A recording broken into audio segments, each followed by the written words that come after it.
علیکہ یا رسول اللہ صلی اللہ علیکہ یا حبیب اللہ صلی اللہ علیکہ یا رسول اللہ۔ ہم گناہگار ہیں، ہم ناقص ہیں، ہم عیبدار لوگ ہیں، ہمیں سمجھ ہی نہیں کیا کہنا ہے، تو جو درود بھیجنے کو حکم ہے تو ہی ہماری طرف سے بھیج دے۔ تو اس لیے ہم نے تو درود میں ایسی کوئی بات ہی نہیں کی جو رد ہو سکے، ایسا کوئی لفظ اور جملہ ہی نہیں بولا جو رد ہو سکے، ہم نے تو اسی کو کہا ہے تو ہمارا بھی ساتھ بھیج دے۔ اس لیے درود کبھی رد نہیں ہوتا۔ گوشہ درود والو، درود کبھی رد نہیں ہوتا۔ تو یہ 10 دن آپ وہ عمل کر رہے ہیں کہ ہر عمل اللہ نہ کرے کہ رد ہو، مگر رد ہو سکتا ہے۔ یہ 10 دن کا درود کا عمل کبھی رد نہیں ہوگا۔ تو اللہ رب العزت نے فرمایا کہ بندے تو مجھ سے درخواست کر کہ میں بھی تیری طرف سے درود بھیجوں، یہ درود ہے۔ اور پھر اس کے اندر ایک جو راز کی بات میں نے آپ کو بتایا وہ یہ کہ حضور کی عظمت و فضیلت کیا ہے، بندے کے پاس اس کا ادراک اور معرفت ہی نہیں ہے۔ شان یہ ہوتی ہے، شان اس کو کہتے ہیں جو اس کی شان کے لائق بیان ہو۔ شان تب کہتے ہیں شان کا بیان کرنا جو اس کے مرتبے کے لائق مطابق بیان ہو۔ مثلا ایک شخص ہے پی ایچ ڈی، پروفیسر ہے، شیخ الحدیث ہے، محدث ہے، مفسر ہے، محقق ہے، بہت اونچے درجے کا عالم ہے، تو اس کی کوئی تعریف کرنے لگے، شان بیان کرے، سینکڑوں ہزاروں کتابوں کا مصنف ہے، ہزارہ علماء اہل علم کا استاذ ہے، پوری دنیا اس سے استفادہ کر رہی ہے، اتھارٹی ہے، یعنی اس کا ایک اپنا مقام و مرتبہ ہو۔ اب کسی میرے جیسے ایسے بدھو سے جس کو نہ سدھ نہ بدھ، اس کو کہہ دیا جائے اس کی تعریف کرو، اس کی شان بیان کرو، تو وہ اس کی شان بیان کرنے لگے، ماشاءاللہ ایسی خوبصورت الف بے لکھتا ہے کہ بس کمال ہو جاتی، الف بے جیم دار پوری لکھ لیتا ہے یہ تک، اور بڑی خوبصورت لکھتا ہے، اور تختی پہ گاچی ایسی لگاتا ہے کہ بڑی شاندار گاچنی لگاتا ہے، پھر جب پانی بیرتا ہے تو ساری سیاہی مٹا دیتا ہے، واہ واہ۔ قلم بالکل ایسی شاندار ہاتھ میں رکھتا ہے، سیاہی بڑی شاندار، روشنائی بڑی اعلیٰ ہے، پین میں سیاہی بڑی اچھی ہوتی ہے، قلم اس کا اچھا ہے، اور اے بی سی بھی آتی ہے ساری اس کو پوری، اور 100 تک گنتی بھی کر لیتا ہے، 100 تک وہ گنتی بھی کر لیتا ہے، پوئمز بھی اس کو یاد ہے۔ شان یہ بیان کرنے لگے، یہ اس کی شان ہوگی یا تنقیص شان ہوگی؟ بولیے۔ وہ اپنی سمجھ میں جتنی اس کی سمجھ ہے، عقل ہے، وہ شان کر رہا ہے، مگر چونکہ ان کے مرتبے کے لائق نہیں، وہ تنقیص شان ہے۔ اس لیے فرمایا درود خاص بیان شان ہے، لہذا تمہیں معرفت ہی نہیں کہ میرے محبوب کا مقام کیا ہے، تم جو کہو گے وہ تنقیص شان بن جائے گا، جو کہو گے وہ تنقیص شان ہو جائے گا۔ وہ اصغر گونڈوی کا شعر ہے، اصغر کس کا؟ بولی۔ اصغر گونڈوی اس کا شعر ہے، جو کچھ کہا اگر خاموش رہوں میں تو تو ہی ہے سب کچھ۔ اگر میں چپ رہوں، اگر خاموش رہوں میں تو تو ہی ہے سب کچھ، جو کچھ کہا تو تیرا حسن ہو گیا محدود۔ میں یہ عرض کر رہا تھا کہ کہیں ہم شان بیان کرنے میں تنقیص شان نہ کر بیٹھے، اس لیے جب درود پاک خاص بیان شان ہے، خاص بیان مرتبہ ہے، آقا علیہ السلام کے لیے خاص مقام ہے، جب یہ چیز آئی تو فرمایا کہ تمہارا درود یہی ہے کہ مجھ سے درخواست کرو کہ میں درود پڑھوں۔ تو تاکہ بندے کی جو تقصیر ہے وہ حضور کی شان کے بیان کرنے کی طرف موسوم نہ ہو. تو آقا علیہ الصلوۃ والسلام کے لیے یہ درود پاک ایک تو یہ، اور پھر یہ مقام ادب اور مقام تعظیم ہے. مقام ادب اور مقام تعظیم ہے. اس آیت کریمہ پہ غور کریں، دونوں مقامات پر فرمایا ان اللہ و ملائکتہ یصلون علی النبی، اور پھر ان اللہ، اس کے بعد یا ایھا الذین آمنوا صلوا علیہ وسلموا تسلیما. پوری آیت میں حضور علیہ السلام کا نام نہیں لیا. کیا حضور کی بات کی ہے، حضور کا نام نہیں لیا. حضور کی بات کی ہے، حضور کا نام نہیں لیا. یہ اللہ پاک کا آقا علیہ السلام کے لیے خاص اعزاز ہے. دیگر انبیاء کی جب بات کرتا ہے نا تو وہ بھی نبی ہیں. اللہ پاک چونکہ مالک ہے، خالق ہے، اللہ ان کا نام لے کے ان کو بلاتا ہے. فرمایا یا آدم اسکن انت وزوجک الجنہ، اے آدم تم اور آپ کی زوجہ حوا جنت میں رہو. فرمایا یا نوح بت بسلام منا، نوح علیہ السلام کو پکارا ہے. فرمایا یا ابراہیم قد صدقت الرؤیا، اے ابراہیم پکارا، نام لیا. فرمایا یا داود انا جعلناک خلیفۃ فی الارض، اے داؤد نام لے کے. فرمایا یا عیسیٰ انی متوفیک ورافعک الی، عیسیٰ علیہ السلام کا نام لے کے بلایا. فرمایا یا زکریا انا نبشرک بغلام، اے زکریا. فرمایا یا یحییٰ خذ الکتاب بقوہ. سب پیغمبروں کو جب بلاتا ہے براہ راست نام لے کر بلاتا. پورا قرآن شاہد ہے، اور تورات اور انجیل اور پرانی کتابیں بائبل میں سب شاہد ہیں اس بات پر، سب گواہ ہیں. لیکن الحمد سے والناس تک پورے قرآن میں ان کو تو بلانے کا ذکر کہیں کہیں آیا ہے نا. تو قرآن تو نازل ہی حضور پر ہو رہا تھا، حضور کو براہ راست خطاب تو ہر جگہ کیا جا رہا ہے. آپ میری بات سمجھے نا. انہیں تو بلانے کا ذکر چونکہ قرآن ہے، تذکرۃً آیا، کہیں کہیں آیا ہے، اس میں بھی نام لے کے بلایا. اور یہاں تو الحمد سے والناس تک سینکڑوں مقامات پر ہر روز ہر جگہ خطاب ہی حضور سے ہو رہا تھا. تو یہاں امکان غالب تھا کہ کئی مقامات پہ حضور کو نام لے کے بلایا جاتا، جیسے پہلے انبیاء کو بلاتا آ رہا ہے. مگر جب آقا علیہ السلام کی باری آئی الحمد سے والناس تک، یہاں اہتمام یہ ہے کہ کسی ایک جگہ بھی حضور کو نام لے کے رب نے نہیں بلایا.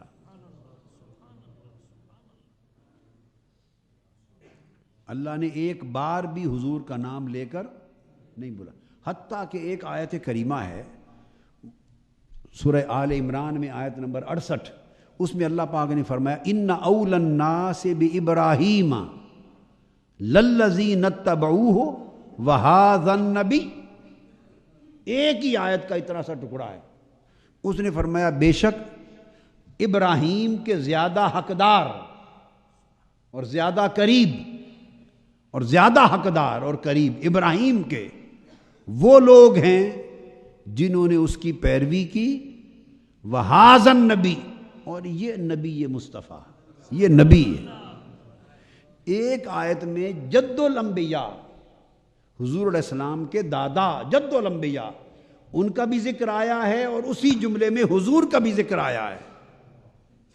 اور ان کا نام ابراہیم لے کر بلا رہا ہے، اور ان کے پوتے کا نام لیے بغیر لقب سے بلا رہا ہے. دادا کو نام سے بلا رہا ہے، پوتے کو بن نام لقب سے بلا رہا ہے. اول الناس بابراہیم اور وہذا النبی، حضور کے لیے نبی کہتا ہے. تو اللہ پاک نے کسی جگہ حضور کو نام لے کے نہیں بلایا. جب کہا یا ایھا النبی انا ارسلناک شاہدا. جب کہا کہیں فرمایا یا ایھا الرسول بلغ ما انزل الیک، کہیں فرمایا یا ایھا المزمل،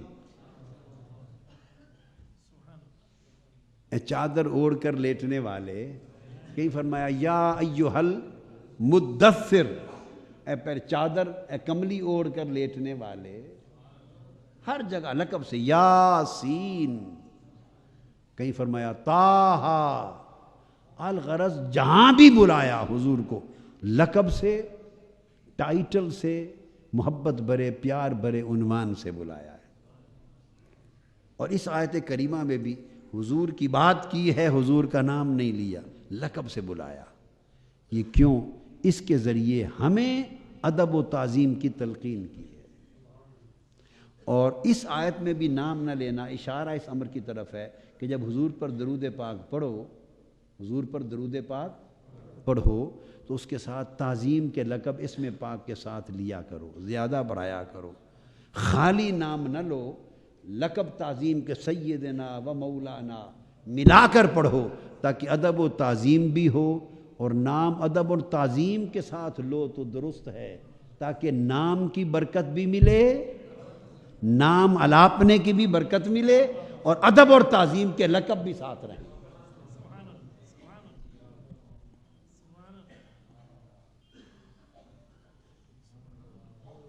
اللہ تبارک و تعالیٰ نے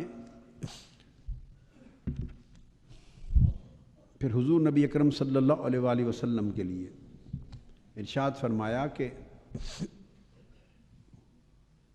یہی وجہ ہے کہ جتنی ادب اور تعظیم سے حضور کا اور پیارے طریقے سے نام لوگے، جتنی محبت کے ساتھ آقا علیہ السلام کا درود میں نام لیں گے، وہ آقا علیہ السلام کی بارگاہ میں پیش ہوتا ہے۔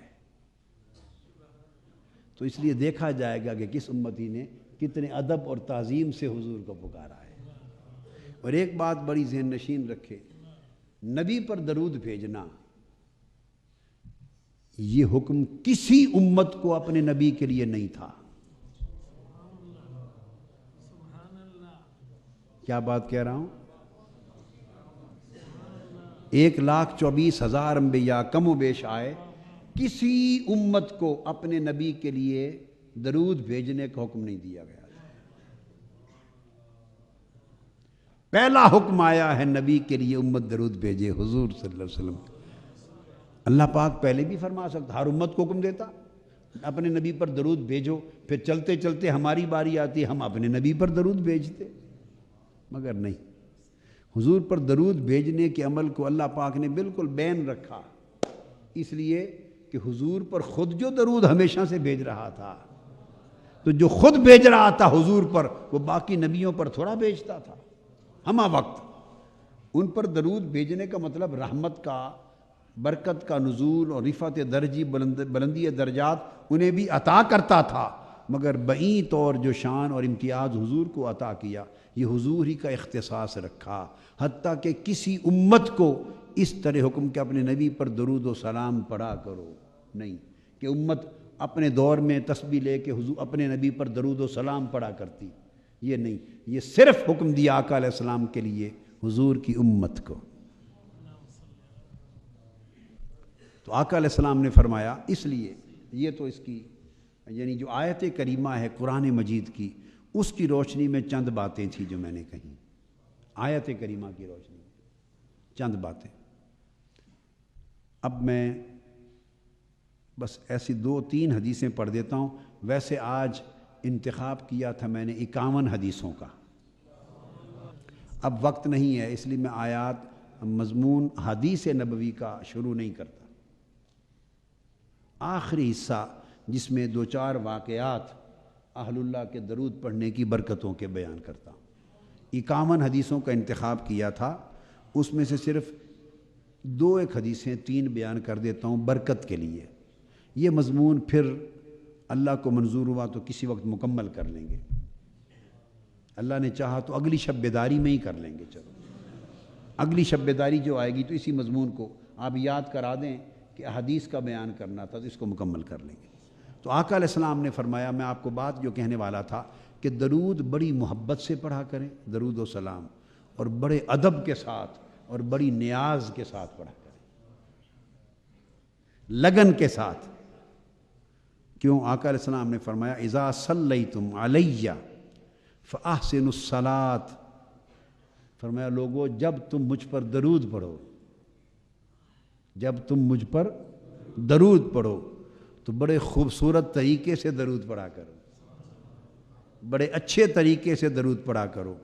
فَإِنَّكُمْ لَا تَدْرُونَ لَعَلَّ ذَلِكَ يُعْرَضُ عَلَيَّ، شاید تم نہیں جانتے کہ یہ تمہارا پڑھا جانے والا درود خود میری بارگاہ میں پیش کیا جاتا ہے۔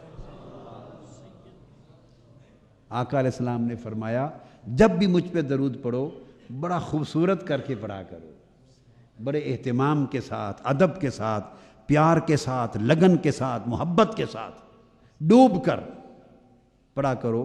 فرمایا شاید تمہیں یہ معلوم نہیں کہ یہ میری بارگاہ میں پیش کیا جاتا ہے، اور پیش بھی اس طرح کیا جاتا ہے کہ پیش کرنے والے ملائکہ درود پڑھنے والے کا نام، اس کے والد کا نام، اس کے قبیلے برادری کا نام پورا عطا پتہ بتا کے پیش کرتے ہیں۔ آقا آپ کے فلاں امتی نے جو فلاں کا بیٹا ہے، فلاں برادری سے ہے، اس نے حضور کی بارگاہ میں درود بھیجا ہے۔ وہاں یہ بھی بتایا جاتا ہے کہ سندھ سے یہ جو شاہ صاحب ہیں اور حکیم صاحب ہیں ساہیوال سے فلاں کا بیٹا، اس کا یہ نام، فلاں ڈیرہ غازی خان سے، فلاں توسا شریف سے، راؤ برادری کا بتایا جاتا ہے۔ من قبیلۃ، کس قبیلہ سے ہے، حسب، اس کا حسب بھی بتایا جاتا ہے، خاندان کون سا ہے، قبیلہ کون سا ہے، پڑھنے والا کون ہے، اس کے باپ کا نام کیا ہے، ولدیت کیا ہے، سارا کچھ بتا کے عرض کرتے ہیں حضور اس نے اتنا درود بھیجا صلی اللہ علیہ وآلہ وسلم۔ اور پھر آقا علیہ السلام نے فرمایا کہ جب بندہ درود پڑھتا ہے مجھ کا، پیچھے حدیث ہے کہ جب کوئی شخص وضو کرے، طہارت کرے، کلمہ طیبہ پڑھے، پھر ثم لیصلی علیہ، پھر وہ میرے اوپر درود بھیجے، پھر وہ میرے اوپر درود بھیجے۔ فرمایا جب وہ میرے اوپر درود بھیجتا ہے، قال فاذا قال ذلك، جب وہ درود کے کلمات مجھ پر پڑھتا ہے، فتحت لہ ابواب الرحمہ، اس پر رحمت کے دروازے کھول دیے جاتے ہیں۔ اور امام ابو نعیم نے روایت کیا فتحت لہ ابواب الجنہ، جب مجھ پر درود بھیجتا ہے، وضو کر کے کلمہ ذکر کر کے پاک ہو کر درود بھیجتا ہے تو اس پر جنت کے دروازے کھول دیے جاتے ہیں۔ اور آقا علیہ السلام نے فرمایا اذا کان یوم الجمعۃ ولیلۃ الجمعہ فاکثروا الصلاۃ علیہ، جب جمعہ کی رات، جمعرات اور جمعہ کا دن آئے، اس وقت مجھ پر درود کی کثرت شروع کر دیا کرو، کثرت شروع کر دیا کرو۔ آقا نے فرمایا اس لیے کہ اس دن تمہارا درود براہ راست مجھ تک پہنچتا ہے، جس کا معنی اور مفہوم یہ ہے کہ اس دن میں خود سنتا ہوں۔ ان صلاتکم تبلغنی حیث ما کنتم، تمہارا درود تبلغ، یہ ہے مؤنث کا صیغہ ہے، صلات، وَإِنَّ سَلَامَكُمْ يَبْلُغُنِي حَيْثُ مَا كُنْتُمْ، اور تمہارا سلام خود مجھ تک پہنچتا ہے، پہنچایا نہیں جاتا، سارے ہفتے پہنچایا جاتا ہے، جمعہ کے دن خود پیش ہوتا ہے سلام، سارے ہفتے درود فرشتوں کے ذریعے پہنچایا جاتا ہے، جب جمعہ کا دن اور رات آتی ہے تب لوگوکم حیث ما کنتم، جہاں کہیں سے بھی پڑھتے ہو درود خود پیش ہوتا ہے، یعنی میں وصول کرتا ہوں، خود سنتا ہوں۔